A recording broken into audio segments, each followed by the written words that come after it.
Bentornati al prossimo appuntamento con le previsioni meteo. Abbiamo assistito su Cagliari e le zone limitrofe per temporali che hanno portato grandi quantità di accumuli e dei disagi che abbiamo avuto non solo lì, ma anche sulla Sicilia nei giorni precedenti e oggi anche fin lungo le coste della Calabria e fino ad estendersi sulla Puglia. Queste le condizioni meteo che hanno portato nella giornata di giovedì con questo piccolo nocciolo freddo che porta temperature sotto la media proprio sulle i due isole maggiori, ma fino ovviamente a tutto quanto il sud Italia, con la prevalenza di instabilità che si concentra fin dalla giornata di mercoledì, e giovedì abbiamo avuto quella un po' più rilevante espansiva verso le regioni, come vedete, di tutto quanto il sud Italia fino alla Puglia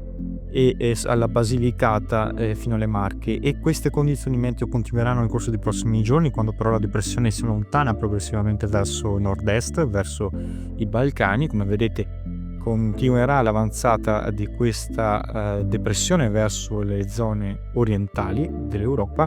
con conseguente discesa anche di correnti più fredde artiche che andranno a portare una ondata di freddo rilevante sulle zone orientali dell'Europa, mentre avanzeranno sempre più correnti umide dall'Africa e correnti più instabili di matrice atlantica sull'Europa occidentale. Nella giornata di sabato continuerà a estendersi questa aria fredda ovviamente verso l'Europa orientale. Qui abbiamo rovesci e un tempo decisamente più fresco, con un calo termico marcato che andrà a interessare anche lungo le coste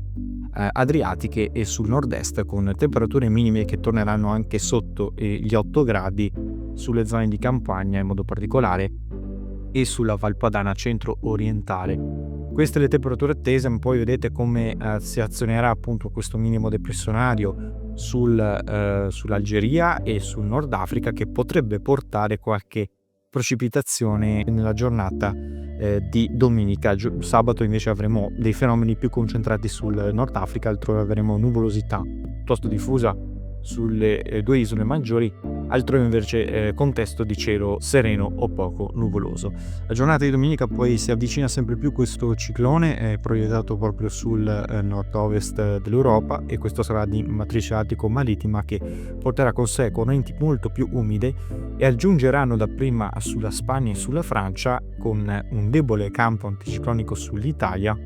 e la possibilità però, attenzione, nella giornata di domenica qualche fenomeno proprio dovuto a questo minimo depressionario molto piccolo anche questo sul Nord Africa, che potrebbe scaturire qualche precipitazione soprattutto sulla Sicilia e sulla Calabria. Queste le aree più soggette, come vedete, e la tendenza si dimostrerà invece più dinamica con la nuova settimana, quando avremo la tendenza verso un aumento dell'instabilità al nord. Torneranno le piogge soprattutto tra lunedì e martedì, e in un contesto decisamente più umido, con le nevicate invece che non ci saranno al di sotto dei 2000 metri, pensate saranno ben sopra i 2400 metri sulle zone alpine e dolomitiche, e la situazione invece andrà in un contesto un po' più stabile invece sulle due isole maggiori e al sud. Vedremo ovviamente come andrà l'evoluzione nel corso dei prossimi giorni, quali saranno le aree più soggette, e vi consigliamo di seguire i prossimi aggiornamenti meteo.